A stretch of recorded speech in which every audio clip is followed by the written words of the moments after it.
Welcome to this week's episode of Good Playing with You, the weekly gaming podcast. I'm Dan Whitehill, and I'm joined by our good buddies, Matt Lord. Heyo. And Matt Maulding. Hey now. In today's show, we're covering the top headlines of the week, listener emails, and if that isn't enough, Maulding is back with his ultimate trivia Smackdown. But before all that, actually, let's send it over to Maulding because he has some awesome news for us.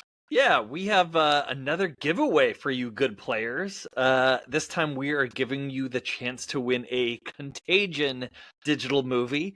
A stellar cast, including Matt Damon, Gwyneth Paltrow, and Kate Winslet, headline this thriller and disaster film, now for the first time in 4K Ultra HD. Buy it now and get $3 off the digital movie at wb.com/Contagion Radio. But you can also visit us on Twitter for your chance to win it right now. Just look for our giveaway posts. Make sure you are subscribed to our page and let us know your favorite comfort game to play when you aren't feeling very well. We will choose 5 of our favorite responses to win the digital movie next Thursday. Good luck, and thanks for playing with us. And you can find us on Twitter at Good Play With You, or you could probably search Good Playing With You and find us there too. That's awesome. Thanks, Maulding. Yeah, thank you. No problem. All right, so moving on to video games. Let's discuss them. What are you guys playing, Lord? Well, I got a couple things under the belt this week. A lot of Helldivers. Dan, I even got a chance to drop a few campaigns with you. That was total blast. I think there's a lot to discuss over that game. I know we have more coming later on in the episode. And then I've put some time into Overwatch 2. Maulding, I got ranked as a healer on PC. Finally got, I think I wound up gold 3 or something. Nice, that's good. Yeah, it was pretty decent. It was a good run. I think the more transparent ranking system is a plus. So you know if you're going up or down, and it doesn't just stay the same rank when you've played 5 games. So I think that's actually an improvement. But I've been seeing a lot of negative commentary surrounding the game lately, especially tank players. Tank players. It's tough, man. Yeah. I was just playing it a little bit before we started recording with friend of the pod, Brendan. And we were having a little bit of a tough time. Pete, you just burn, your characters just die very, very quickly. Or it takes forever to kill the other team. There's no middle ground. There's no mid fights. It's all completely decimated or just never die. And it's then tough. So if I want to play with you now on Xbox, I literally have to play I have to get ranked, play all 10 games on Xbox. If you want to play crazy. Competitive. Yeah, if you want to play with us on competitive. But you can play with us open queue. But we would play in PC pool for it instead of console pool because of you being a PC player. Well, so, maybe next I'll have to just play some on my own, and then finally, I've been playing Scorn on the Xbox, and I actually really like that game. I'm still stuck on that egg puzzle at the very beginning of the game. I cannot beat it. Dan, I think I had a discussion with you. You figured it out. I was lost. That game is super. They need to make another Scorn that isn't a puzzle game and actually kind of like a shooter-ish. I agreed. Where's the combat in this game? I was come on, they hyped it up so much. It looked gorgeous. No, it is. It's a puzzle game. It's a puzzle. Oh. But I love looks puzzle games. Really good. I can't believe how good the graphics look in that game. I feel like the graphics are truly next gen looking in that game. Yeah, but the graphics are way better than the puzzles. Unfortunately, the puzzles weren't that good. The puzzles are freaking confusing, I think. They're a little too confusing and convoluted. I just don't know what they were going for. But the environments look so good in that game. Even on the Series S, it's amazing. They're striking. I think sometimes you'll walk into a room and be like, this is insane. I can't believe they were able to pull this off. And that's it for me. How about you guys? Maulding? Yeah, what have I been playing? No Man's Sky. I started playing last week. You were supposed to tell me how that was. How was it? Yeah. I mean, it's fine. I'm already burnt out on it though. Like, I feel it took about a week. It burnt bright for the 20 hours or so that I played it, and now I'm kind of like, man, I don't really have any desire to go play it. Maybe I'll try it again when what is it about it? Was it like not a storyline? Was it? It's just kind of monotonous. Oh, there's not really a storyline. I mean, I think you have to kind of find it on your own. I guess you're traveling to the center of the galaxy, and there's someone there that's kind of helping you. I guess it's don't play it for the story. Like, you play it for the sandbox, visiting the planets and exploration and stuff. Well, after 20 hours, Maulding, do you think it's better than Starfield? The ship fighting, the spaceship fighting, and going in and out of planets is way better. Like, I wish Starfield could have matched that, just like not having it a cutscene, just getting in your ship and taking off and flying out of the atmosphere. It would have made Starfield much better. But Starfield's story I actually really enjoyed, and I think Starfield got way too much hate for it. I enjoyed a lot of Starfield. So, and there's still parts of Starfield I haven't played with yet, like the base management and stuff, and that stuff I really enjoy. So I look forward to going back and playing it again. And then I'm still playing Tears of the Kingdom again, which I love, and it's super fun. But in, I think, a week, is it a week or 2 weeks, is when Dragon's Dogma comes out. So that'll have my attention when that's out. Is that the 12th? Because that's Ronin and Dragon's Dogma, right? Both those games? I don't know the exact date, unfortunately. I feel like it's, it's 12th. It's in the next couple of weeks. But that sounds good. And then I'm debating, because I don't like to be out of the cultural zeitgeist, to buy Final Fantasy, the new one that just came out Rebirth. today. It came out today? It came out today. Oh, dang. Even though, I groused about the first game, I want to play it because I want to be involved in the conversation. You should do it. I've heard it's good. It's too expensive. I'm just going to wait. Yeah. Just wait. What about you, Dan? What are you playing?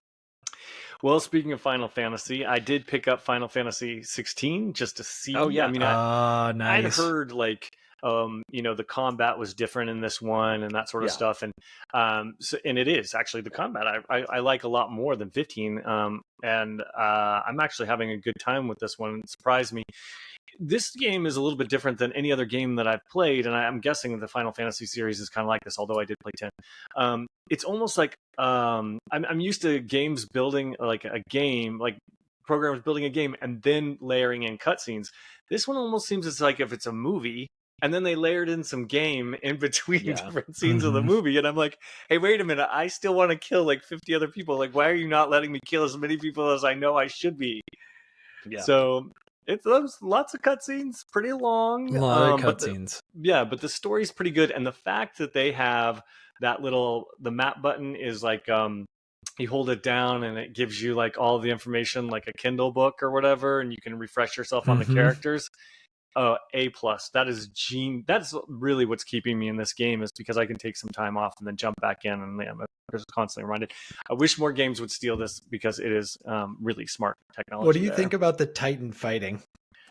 I haven't gotten to that yet, other than like I've been the Phoenix and Phoenix, so we'll see. Yeah, I guess it does take a little while to get to those parts, so sorry. I put quite a few hours in, and I'm just like, okay. It's a big game. It is a big game. It's a long game. But so far, is it worth it? Like, did you guys like it? Was it worth playing? I thought it was really cool. I didn't hear much, and then I feel like Final Fantasy VII is totally stealing all the hype from this one, because they haven't even released the DLC for Final Fantasy 16, and everybody's paying attention to Rebirth. So I'm like, well, you guys kind of like your releasing schedule is a little bit strange here, and am I playing the uncool one? What's going on? No, I think people really liked 16, and I think I think for me, it almost had like a lot of it had those button mashing elements that I feel like kind of got a little old after so many hours of the game. Like I put probably 25 or so hours, and then eventually I was starting to be like, which isn't even a lot. You could go way more than that. And For sure. it's like you kind of like, I felt like I was doing the same move over and over again. That is where I like, then I'm like, okay, I either need to like really mix it up or I just need to put it down for a little while. And that's where I'm at right now. And I'm sure I'll jump back in. Yeah. And then, of course, I've also been playing Helldivers, which has been fantastic. I'm happy to report that the servers were up and running. I was still tracking them, and even at their peak, I was able to get on and have a match with minimal, issues, disconnects, and that sort of stuff. So I spent a ton of time last weekend just on Helldivers and got to play with Lord and some, and it was fantastic. I think this is becoming a Helldivers 2 podcast. Yeah. That guy that commented on our YouTube channel must be really happy now. Yeah, I know. Seriously. We never heard from him again. He came in, he told us Came off, in, read gave us his the piece, film, and left. and then Yeah. peaced out. Seriously did. He wasn't wrong, that man. He just No, flamed us he- all, and that was Yes, it. I'm like, okay. exactly. Which normally doesn't work, but luckily for him, this was actually a really good game. So, and speaking of Helldivers, though, I do want to, use that to transition over to the headlines because there's been a lot going on with that game.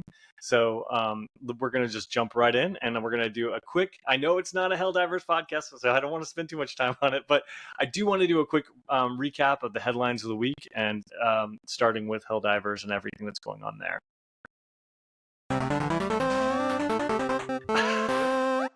All right, so our first headlines when it comes to Helldivers was the Fall of Mavlevelon Creek. So I'm not sure if you're familiar with this, and especially Maulding, I know you haven't been playing the game. No clue. I heard this or I saw this on Twitter, and I was like, "What? What happened?" I have no idea. Well, the game has a kind of like a meta narrative going on, like any good live service game. And when you go in to select your mission, you're presented with a map and different planets. And you've got on one side the automatons attacking planets, and then you've got the bugs attacking planets. And you can really just choose where you want to go. And then different sections of the map are like different groups of the planets light up, and you some are locked off and some are open, and you kind of are going in. And the goal of us Helldivers is we're going in there and we're liberating these planets, and then we're defending the planets and we're taking them over, and we're cleaning the solar system up planet by planet, and we're moving on. And the game actually has objectives for like clear. I think this past weekend was like overtake like 8 planets or something like that. And it's the entire community that's doing this, right? Yes. The entire community of the game. It's Yes. not just you and your buddies who are doing it. It's No, everybody. exactly. Yeah, good distinction there. And so, Mavlevelon Creek is a really beautiful planet. It's a jungle, dark, atmospheric. People, that's what they call Robot Vietnam because it's a robot planet. And it's been one of the ones that's a little bit been tougher. So to be honest with you, my casual ass has not been dropping in on Mavlevelon Planet because I want to win. So I've done a couple of tours there. I've gotten my ass handed to me a couple of times. And Thank I've you won a for your couple of times. service. Yeah, exactly. Well, apparently my service was not enough for this weekend because on Wednesday, Mavlevelon Creek fell, and the crowd went wild. Twitter and everyone on social pretty much lost their shit because we lost control of the planet. It went from a defend mission to a liberate mission down to 0% progress as the robots increased their numbers and totally wiped everybody out, and to the point where the planet was locked and no one could get on it for a while. Then they opened it up a little bit later, and the assault has resumed to retake Mavlevelon Creek. So it's a very popular drop because it is pretty much one of the hardest ones. So I thought that was really funny, and it was interesting to see all the memes and everything online. So do the robots and the bugs ever fight each other? Not yet, but here's hoping, man. That's a good call. Maybe Super Earth will be like a bug and robot combo when they do like, maybe a season ender type of battle. I do find it's very respectful of the robots not to attack the bugs. That's very nice of them. That's on two separate sides of the solar system, you see. And they're separated by Super Earth. Yes. And that's Oh, sort okay. of I gotcha. but I do love that. I will say Helldivers has done such a good job making the universe feel alive in different details like that, where it's every player is seeing one planet that falls and then it unlocks again, and then Yeah. you're standing on your ship, you're watching stratagems go off and all these different things going on in the planet below you. It does feel alive in that sense, and it has 100%. no business doing that. I feel like it's incredible. I agree. And which leads me to my next topic, though, to let you guys know about when it comes to Helldivers is, the CEO, who's been pretty vocal on social, what's his name? Johan Pilstead. He let the audience kind of clued the audience in on apparently everything that's going on now is they call it a fully dynamic system, but it's put into motion by a single game master. So it's similar to like Dungeons and Dragons, and they actually borrowed that term, who's controlling large scale aspects of the conflict, and that includes directly messing with the entire player population. So Johan Pilstead explained the role of a guy in the company. His name was Joel, and he said, quote, we have a lot of systems. We have a lot of systems built into the game where the game master has a lot of control over the play experience. It's something that we're continuously evolving based on what's happening in the game. As part of the roadmap, there are things that we want to keep a secret because we want to surprise and delight. But there have been times, and then end quote, but then also he went on to say, there's been some times and sudden moments where maybe one planet was too easy or one was too hard, and Joel had to get up in the middle of the night to give the automatons a bit of reinforcements so that the players don't take the planet too quickly. So I thought that struck me as kind of interesting. One, we definitely want a good meta narrative that they can have control, and clearly this isn't the first time developers have had hands-on, mixing with the audience and pulling strings and stuff like that.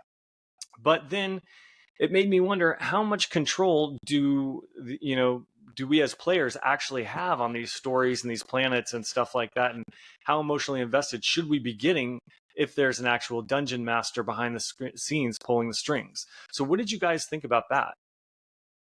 Well, I think it might be what is the term when you're like gambling and it's like you're kind of betting against the house. It doesn't seem like it's possible. You're going up against this.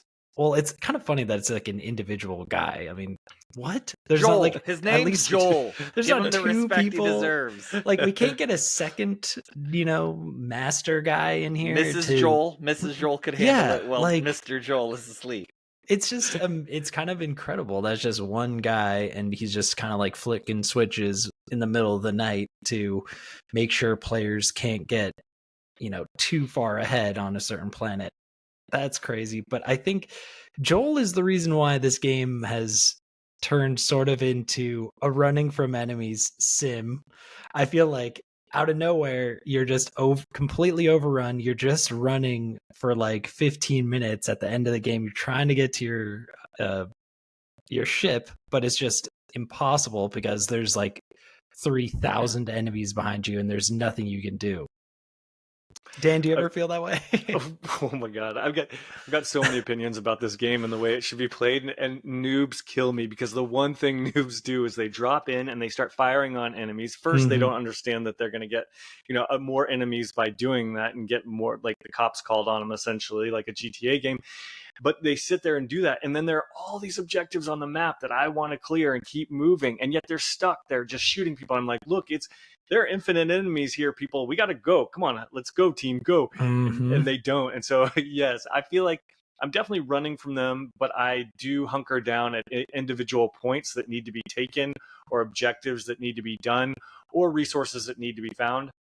And so if the cops or bug cops get called on me, I have no choice but to fight them because I'm doing things. But so you have to know when to run and you have to know when to gun. And that's one thing the noobs do not know. And it is annoying AF. I tell you, it's crazy. So here's what I think about Joel, our friend Joel. The election is rigged. Yeah, Like, it is. that is, I mean, then, like, we just did that whole story about that planet going down, so that makes me Yep. think that they probably wanted that planet to go down, and then that it makes it so that it's not organic, and I want it to be organic. So maybe up the difficulty of being able to do these, but don't have one guy being like, this planet's about to go down, let's flood it with enemies so that the players don't bring it down. I don't like that a bit. Well said, Make Maulding. I think that's Helldivers exactly great right. again. That's right. Let's get some red hats, and we can really troll the community with that one. Yeah, that's how Man. I feel about it. I definitely think, just if it's not organic, and maybe I don't know, like can't they just do like a little AI twist on that and make it almost balanced a little bit? Like, Oh, now we love AI. yeah, now, yeah, like give me some AI in there and just remove Joel from the picture, and we're good to go. So I don't want to spend too much time on Helldivers, but there's one other thing that I wanted to mention late. that was shut up. There have been pictures and video leaking online of Mechs. Now, we knew Mechs were coming because they were actually featured in the launch trailer that Sony showed off, but these Mechs are supposed to be potentially stratagems that will be dropped into the game that you'll be able to unlock and then use. So we don't exactly know how powerful they are, what the cooldown is, or how that's going to work, but we are starting to see some of this footage leak, and that's kind of the next phase of where this is going. And then people are also saying potentially a new enemy faction that could be, the rumor essentially was that there would be a new enemy coming from the very first game into this game, making a leap. And so there would be a third enemy introduced as well. So one, we know that the Mechs are coming, which I'm definitely excited about. And then two, I'm excited about a new enemy that could be on the way as well. I'm excited. Get Protoss and Zerg in there, top and bottom of the There map. you go. Love and that. Then you're good to go. I think the mech is a good idea because I feel like it could act as the tank in the group. I think having 4 players that are pretty much equally squishy, it doesn't work. Maybe this tank is gonna be the reason why you're able to hunker down and shoot a little more instead of having to do so much running. We're especially squishy when someone launches their mortar stratagem willy-nilly and the mortars start heading towards us. Yes. Those suckers are definitely powerful, but they are dangerous in the wrong hands. You're gonna get hit by those and you're gonna go flying. Probably die. I'm guilty. But you could warn your team a little bit more is all I'm saying. Yeah, my communication just in general is poor, and then I get under stress in Helldivers, I like go to minimum. It's minimum. It's bad. I just want to play so I can friendly fire you guys. Dude, friendly fire is for real in that game. Yeah, you would love it. But also, I feel like the stress level is so high that you even forget to shoot on your friend. You're like, you don't even want to, because trust me, there's like a bug ready to freaking just attack you at any time, or a robot with chainsaw arms. It's like, it's chaos for real. Yeah. Well, maybe I'll pick it up. Since you should, Maulding. You should. That would be really fun. Now it's working now. Yeah, I think they'll also have it on sale. I think soon. Like, I bet it'll be 30. I think so. Probably in the next couple, when things start to quiet down, you're gonna see a nice little $30 sale, I bet. So are there other games to play than Helldivers 2? I'm curious. Are there? I think so. No other game. Okay, good to know. Yeah. Well, there could be a potential new system to be playing games on if the latest rumors are to believed that the Nintendo Switch 2, and of course that's not the official name, but I know a new week, a new Nintendo rumor, but still this time, broken clock's gotta be right a couple times. So one of these rumors is going to be right, but this one actually sounds a little bit plausible. So now people are saying Nintendo may be strategically timing the Switch 2 announcement for the summer gaming news season. So typically what was E3, so potentially around a direct could be coming around Jeff Keighley's Summer of Games event. And this comes from an article called Screen Rant, and they went on to say that the leaked info suggests that Switch 2 will be revealed January 2024 with a release in Q1 of 2025. There's no official statements, of course, or console specs or anything like that. But most people are saying to expect it this summer, the announcement. What do you guys think about this? This is now going to be 8 years, so it's a little bit long of a life cycle for this console, although it has sold 139 million, their second best-selling console. So, it's done its job. But do you guys think, like it's going to happen? What do you think of the rumor? Do you think it's time? What are your thoughts? I want to see a significant upgrade in the visuals. And if that is the case, then maybe I would grab it. And I need it to be backwards compatible with the games that I bought digitally on the Switch. With those two things, maybe I'd think about picking up. Other than Zelda, it's basically a Zelda machine. That's pretty much the only game that I play on it. And then some Monster Hunter Rise earlier. But rumors, who knows? They're gonna put it out. I like this one. I feel like this one's gonna be right. We'll see. Yeah, rumor's gonna rumor, Yeah, but exactly. The only rumor I like is Rumor Willis. She's the only one I'm a fan. And even then, sometimes, and then even she can piss me off. Well, she won Dancing with the Stars, so big ups That's right there. But what? Yeah, so Switch 2, it's about time. 8 years is a long time. I know even Tears of the Kingdom at points was chugging on my base system. Yeah. I don't know, maybe it's a little better on the OLED, but I definitely could use a visual upgrade. I heard rumors that maybe it was gonna be on par with like a PS4. That's what I heard as well. Yeah, and that is basically I think that's the minimum visual quality we should be shooting for at this point. I hate to say it, especially with the standard being set so high with the Steam Deck. The Steam Deck really took the handheld market up to a whole new level. And so if Nintendo, well, I think they're still going to be all right because they do so much innovative stuff with their games and just their systems themselves. So it's going to be, it's going to have that market cornered. But I think visually it does need to kind of like bring the ruckus a little bit. Agreed. I think mainly for me, it's that this last Direct showed very clearly that Nintendo is out of games. They just don't have any left. And that means they got them. They're just holding them back from us. And I think they're polishing up, of course, Metroid. I think they're polishing up another Super Mario.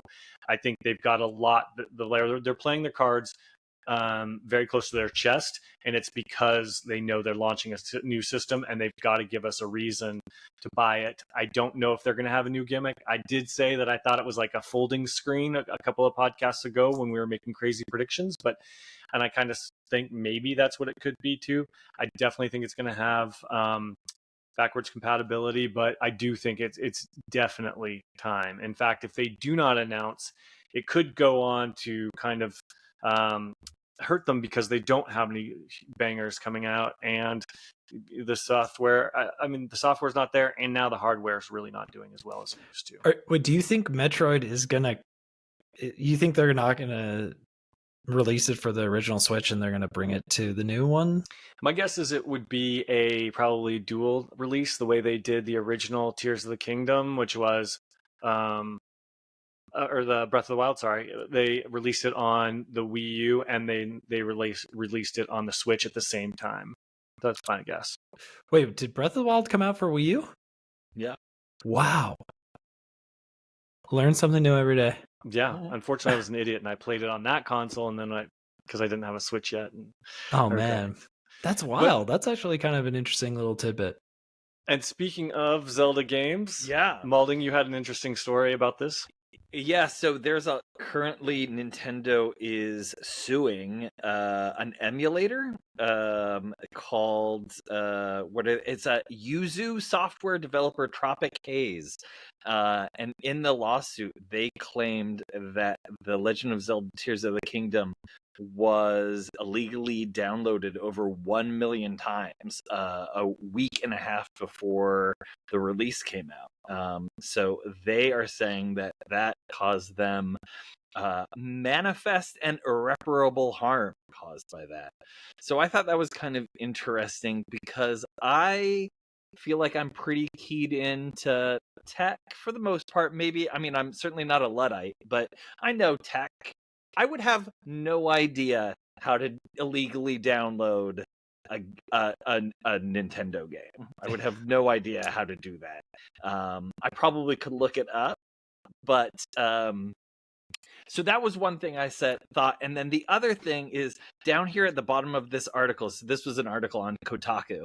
Down here at the bottom, they mentioned that Nintendo wants $150,000 in damages, as well as any damages and profits Yuzu made from its violations, which makes total sense. I totally agree.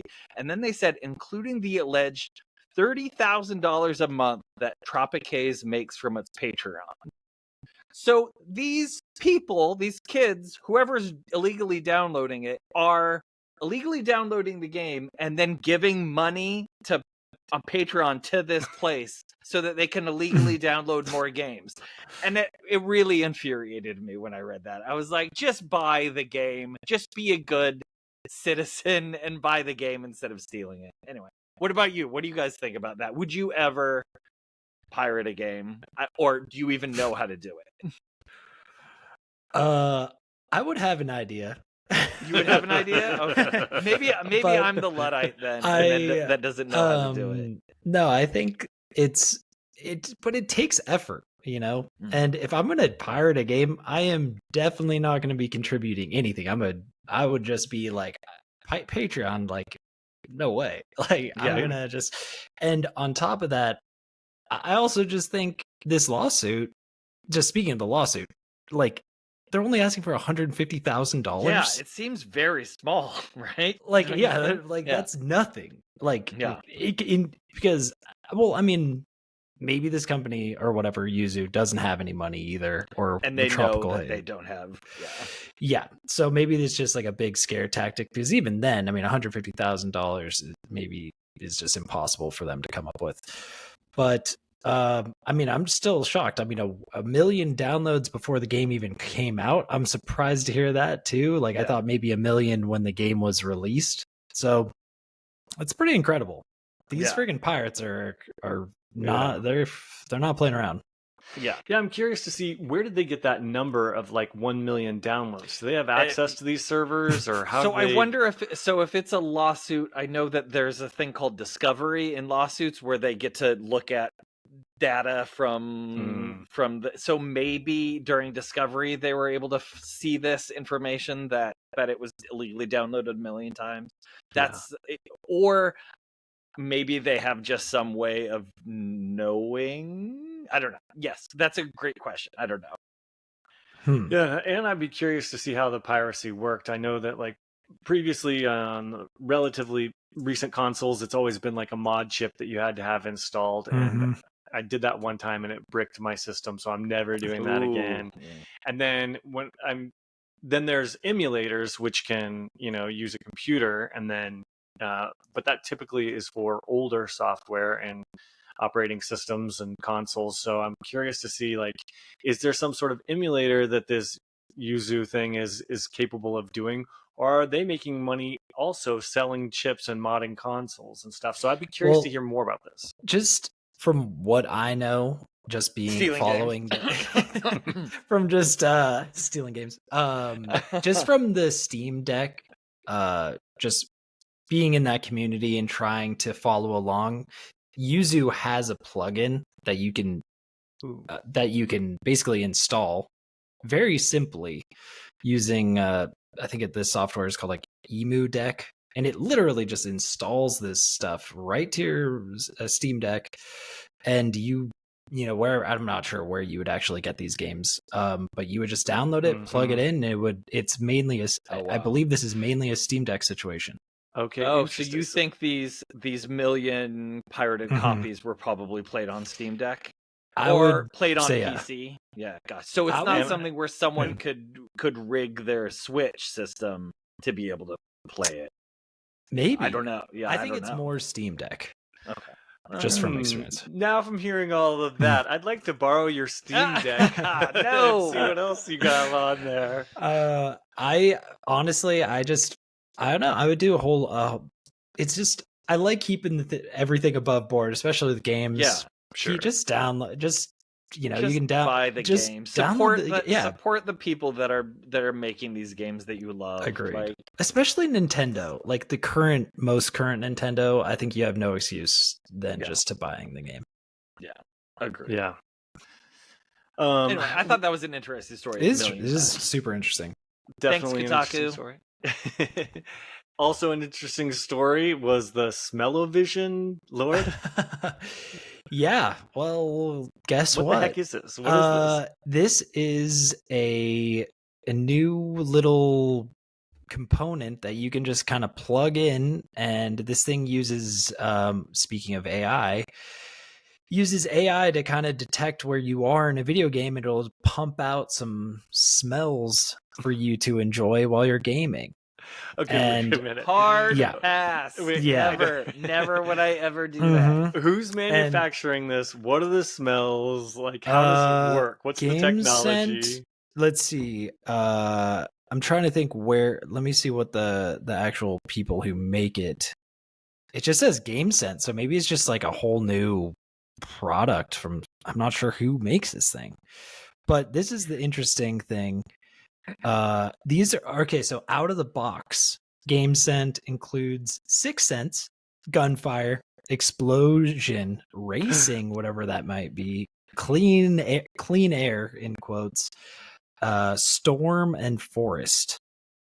And like, it's crazy because this thing is ready to be bought. You can buy it from all the major like Amazon, Walmart, Best Buy, GameStop. They're ready to go, and it's crazy that I feel like this thing really just came out of left field. Like, this is something that you would cook up while you're like stoned with some friends, and you would just say it, and it would never actually happen. And there's just something super wrong and gross about this. I feel like there is something that you can use, which is your mind, to kind of like cook up these smells. I think what's gross and wrong is the price of $150 for an overhyped, air freshener, air wick, or whatever the hell this thing is. $150 is a crazy price point.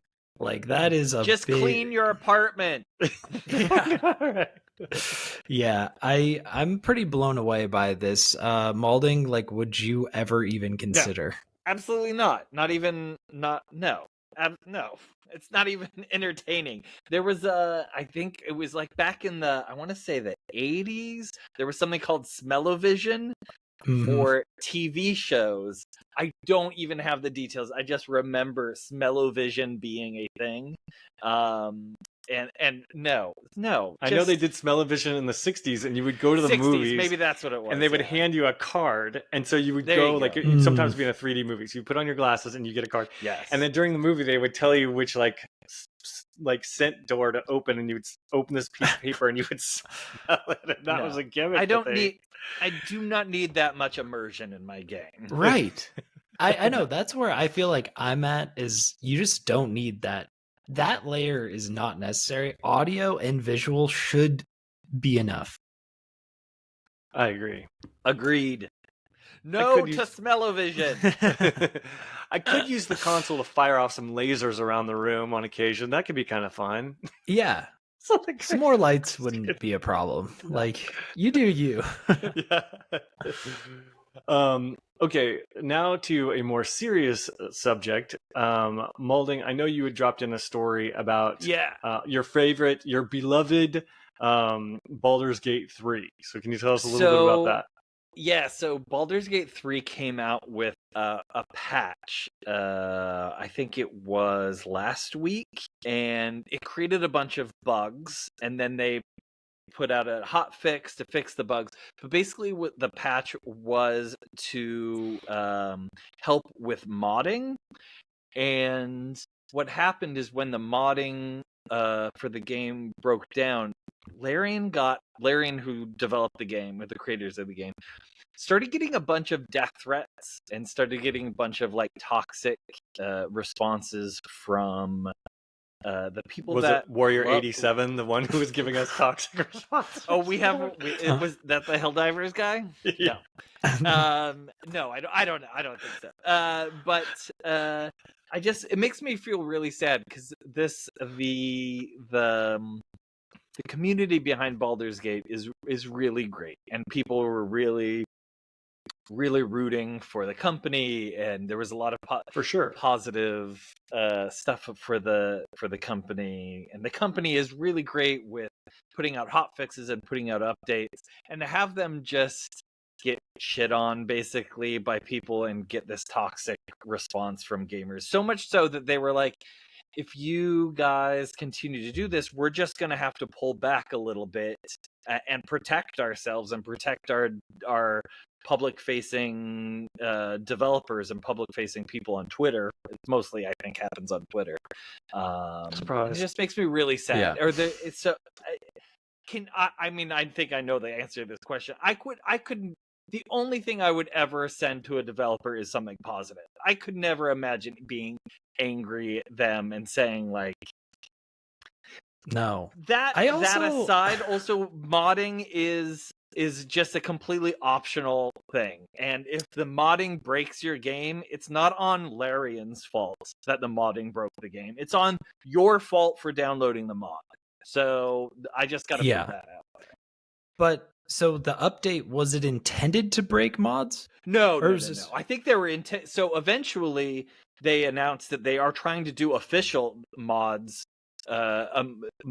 make it official so across all the platforms that you'll just be able to have mods on there through the game. You'll be able to download official mods for it, and it'll be able to make it easy, make it more accessible for people. But these are people who are it's not illegal, who are just downloading mods created by the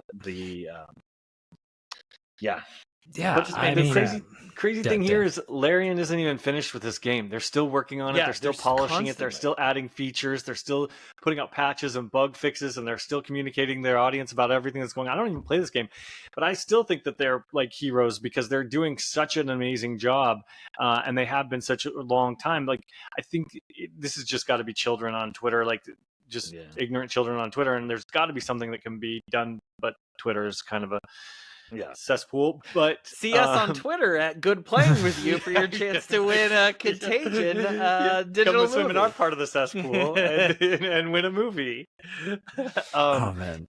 But I do think I think this is a problem a lot of people have, and yes, I think it's completely strange that the game's not even finished and they're getting angry about it. It's insane. Well, technically, it is finished. They're just constantly putting out updates and stuff for it, but I think to make it better. They're right. not. When I say it's not finished, I mean that like the developer's still actively working on it and hasn't moved on to their next project. Yeah, correct. I mean, death threats is just crazy. Yeah. Like, there's nothing there. You should be. No. There's nothing to make a death threat over anything, but you're talking video games. I know, right? That is so. Like, go play a different game, dude. Yeah. You're down bad. You're down bad. That's the term. You're crazy. And on top of that, I feel like now anymore there's no internet anonymity. So it's like I feel like you could get tracked down. You're making death threats. Like, welcome. The FBI is like knocking on your door. Yeah. My gosh. It just makes me feel really bummed out for those people, especially that I follow the game. And some of them are so nice and so positive and interacting with community constantly. And to have this happen to them is just a real bummer. It is. Hopefully they just like press on and not, however they can. Yeah. Especially because it was a good game. But now let's change the topic and talk about some games that are not so good. I want to switch topics real quick and get to our listener email of the week. Audrey from Thousand Oaks, California writes in to goodplayingwithyou@gmail.com, just like you can, and says, "Hi guys, love the podcast and love the YouTube channel.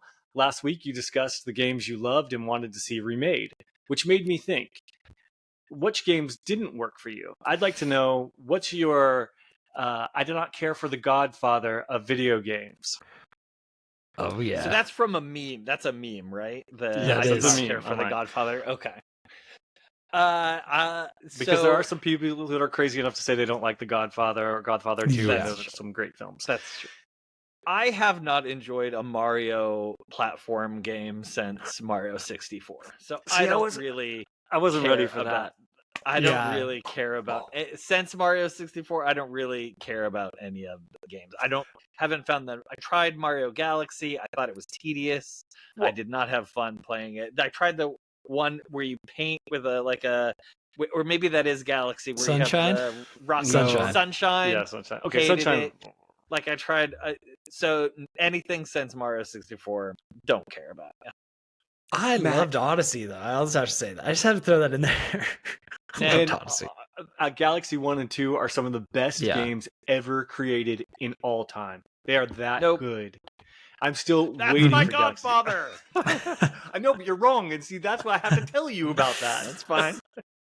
You didn't even like Odyssey, or did you play Odyssey? It was really great. I think I borrowed it from you, and I played it for like 25 minutes, and it was like, this game, this is the game people like. No, it's just not for me. Platform games in general are just not for me anyway. So that game made me buy the Amiibo. That's how much I like that game, and I don't even like Amiibo. I think those things are trash in my house, and I bought the Amiibo own for like that. 14 of them? Yes, too? well, they made me for the video game. They made you.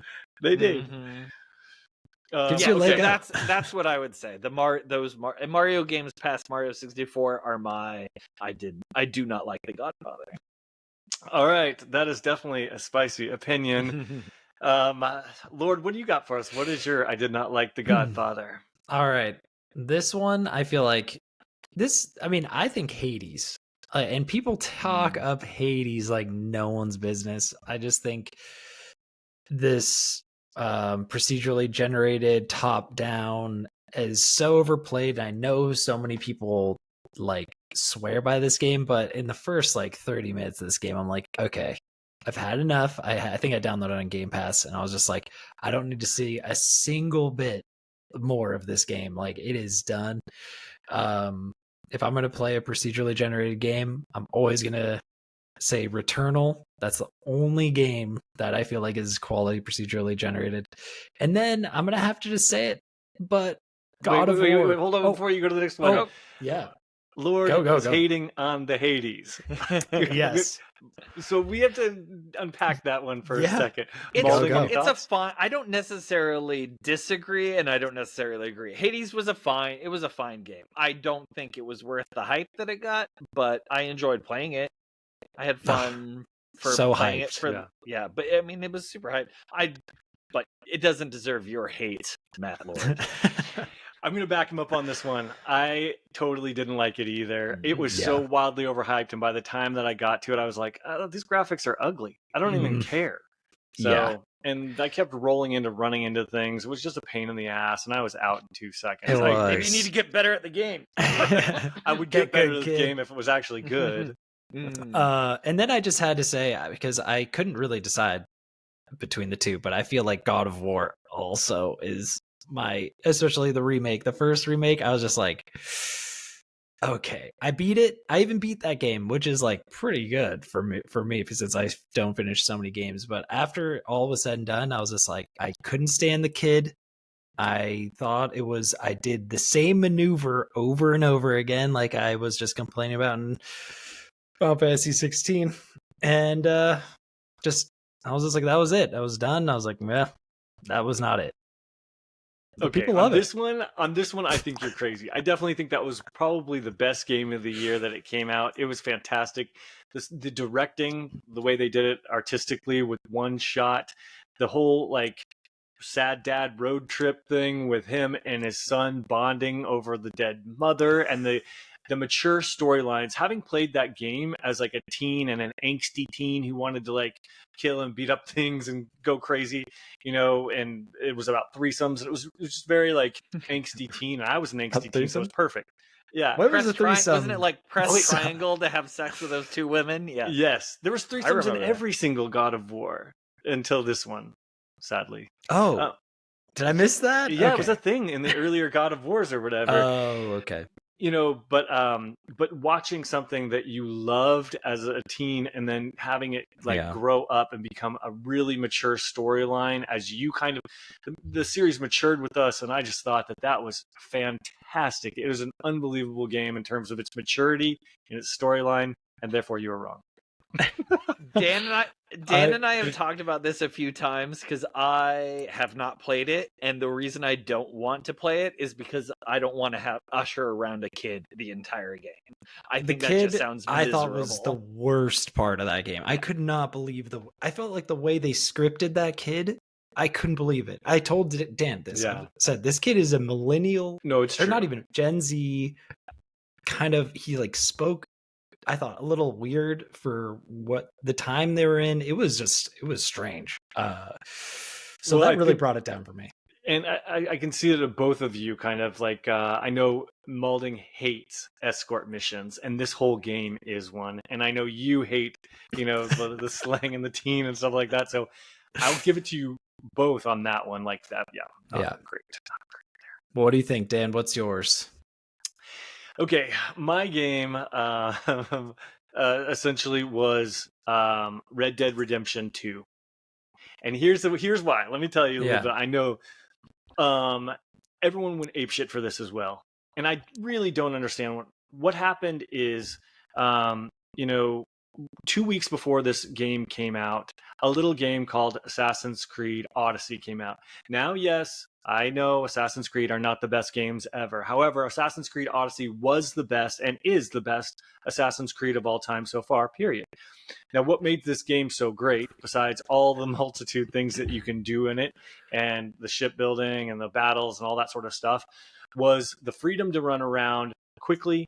One button got me my horse. I was going everywhere instantly. It was super fast. I was able to jump off. I went into combat immediately. It was fluid and it was fun. And I know you guys make fun of me for liking really bad video games, and this might not be one of the best ones, but you know what? It sure was fun. And that is the one thing that Red Dead Redemption 2 was not. It was not fun.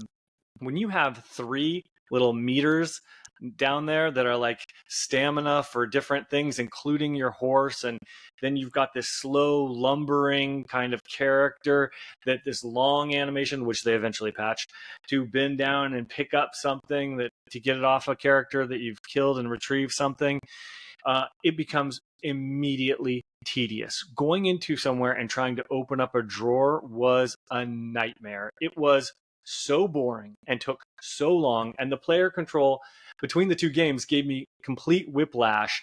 And then the world reacted like this was the greatest thing since, I don't know, GTA 5. And I couldn't understand. I'm like, but they're like, oh, well, it's a real simulator, all this sort of stuff. I'm like, it's tedious as hell. It is completely, and then you already know where the story is going. It is gorgeous. I enjoyed it. I played it to the very long. It was a little long with the epilogue and stuff, but I played all through the epilogue too. But Red Dead Redemption 2 sucks as a game. Dan and I have also discussed this a couple times. I completely agree. It is the most tedious game I have ever played. Some of the things that I really enjoyed though were, I love when a game you're in the snow and the tracks remain. Yeah, it's beautiful. I love that. I love and it was really pretty, but it was not fun to play. And this is where I gotta disagree with you both. Let me have it. Oh my gosh, you on blast. Come at me. I will give you that Arthur Morgan, not that interesting of a character. No. That dude was a dud, and people on Twitter will say they cried over his storyline. And I'm like, did you play James Marsden? Because the first one's a freaking masterpiece here. I beat at least the main story. I didn't beat that blog because I thought that was just getting long. You didn't miss anything. Yeah, but and I was like, am I missing something? I don't really care for Arthur Morgan that much. Sorry. But that game had, I thought, when the fighting was good, I thought it was epic. Some of the fights. Was it ever good? Was the fighting ever good? It took a bit. You had to find those moments. But I feel like there was an appreciation of the slow West vibe they were going for. And they got did slow nail right. It. That's for sure. They got the slow right. They nailed slow. And this is coming from somebody who also just really loved Death Stranding, who it's just so it is like I like the kind of tedium that is different from a game like Odyssey and Red Dead Redemption 2, totally like different ends of the spectrum. But Red Dead Redemption 2 was a thumbs up from me because it just but you're right. Also, I wanted to say those meters, total miss. Like, what were they thinking with those meters? So you're saying you had fun with it? I mean, respect that, but I just didn't have any fun with it. It just was not. I had a blast with it. Yeah, I thought it was really cool, and they nailed the Deadeye. Some of the Deadeye sequences were so cool. But I just thought the meters and like you had to like eat stuff sometimes, and it was just like you could barely see if the meter was full. Like I don't know what they were thinking with that. It was a miss. They should have done something else with that.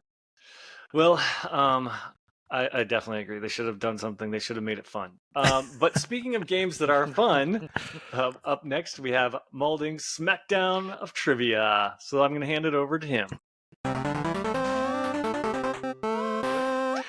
I waited this time. You did.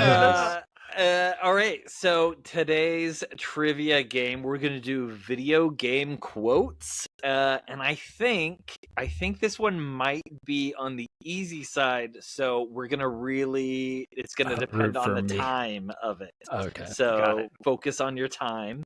I have a couple in there that might be tricky, but overall, I think we're gonna whip right through it. So who would like to go first?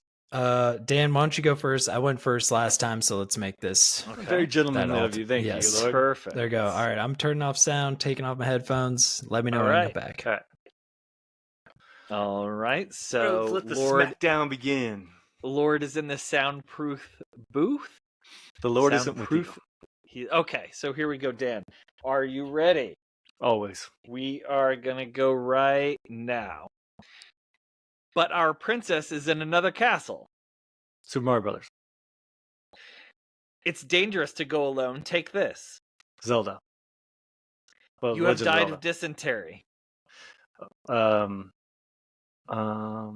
Trail. War. War never changes. We skip. Do a barrel roll. Star Fox. I used to be an adventurer like you until I took an arrow in the knee. Skyrim. Endure and survive. DuckTales. The right man in the wrong place can make all the difference in the world. Ooh, that's a good quote, but Bubble Bobble. You want to know something funny? Even after everything you've done, I would have saved you. Uncharted. A hero need not speak. When he is gone, the world will speak for him. Oh God, that's like Lord of the Rings crap. Is that your final answer? Yeah, it is. I'm standing by that one, right? All right. There. Do you want to go back to any of them? Nah, because I really don't have a clue. We're running low on time. Okay. All right. We need to bring Lord back from the booth. There you go. Welcome back, Lord. All right. The Lord is with us. All right. I'm going to reset the clock. Let's do this. I'm ready to get this dead. Bring it, brother. Come on. You better step it up for once. Seriously, I gotta get one of these. You might have this. You might have this one. All right. Don't give him any hope. All right, Lord. 1 second. Let me line it up. All right. Here we go. Time starts now. But our princess is in another castle. Super Mario Brothers. It's dangerous to go alone. Take this. Zelda. Legend of Zelda. You have died of dysentery. Oregon Trail. War. War never changes. Fallout. Do a barrel roll.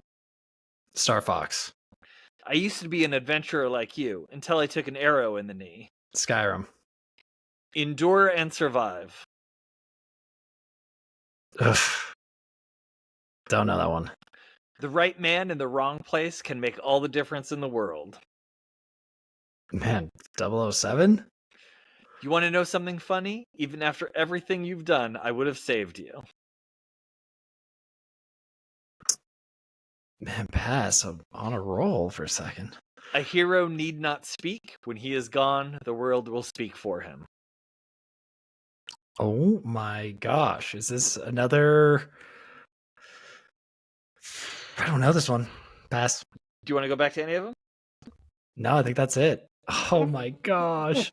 Gosh, you did as well as I did. We get the exact same? Was it? Lord wins! No! Yeah, you win! Wait. Yay, congratulations! Okay, how many did I get right? How many did he get right? So Dan, you got 5 right. Lord got 6 right, and it's wow. because Lord knew Fallout. Oh, rats, Oh, that's right. yes. Oh, So we there's all some know, tough but ones in there. Yeah, we all those last know, ones were really hard. Let's hear yeah, it. I probably maybe I went a little hard. But our prince is in another castle. We all know that one. Super Mario Brothers. It's dangerous to go alone. Take this. The Legend of Zelda. You have died of dysentery. Oregon Trail. War never changes is Fallout. Technically Fallout 3. I just accepted Fallout. I was gonna which say makes sense. Fallout 3, but No, Yeah. I accepted it. I didn't wanna blow Do a it. barrel roll was Star Fox, of course. I used to be an adventurer like you until I took an arrow in the knee is Skyrim. You both got that correctly. All right, so here's the ones where they were really hard at the end. Endure and survive is The Last of Us. okay. The right man in the wrong place can make all the difference in the world. I really thought Lord would get this. That's Half-Life 2. Oh, You want to know man. something funny? Even after everything you've done, I would have saved you. I thought Dan was going to get this one. That's Batman Arkham City. That's Batman talking to Joker at the very end. Ooh, Oh. And I also thought Lord would get this one too. A hero need not speak. When he is gone, the world will speak for him is Halo. Oh, dang. That's funny. Like, it almost tickles my brain when you are saying those, like the Half-Life one, and it's like, Yeah. okay. Wow, those So, were good though. Those Full were wild. disclosure, I would not have gotten those last 3 either. So Pretty tough. So they were hard ones. But Well, I snuck out, eked out the win. good for you for your first win. Once. Congratulations. Not that I'm bitter. Good job, though. Good job. So that probably concludes our pod. I want you guys to follow us on Twitter at Good Play with You. Look for that Contagion sweepstakes that I'm gonna put up here pretty soon, and then you can email us any questions at goodplayingwithyou@gmail.com, or follow us on YouTube at Good Playing With You. Yeah, exactly. And that's all the time we have today. So on behalf of the Good Playing crew, Matt Lord, Matt Maulding, and myself, Dan Whitehill, have a great weekend. And as always, good playing with you. Good playing with you. Good playing with you.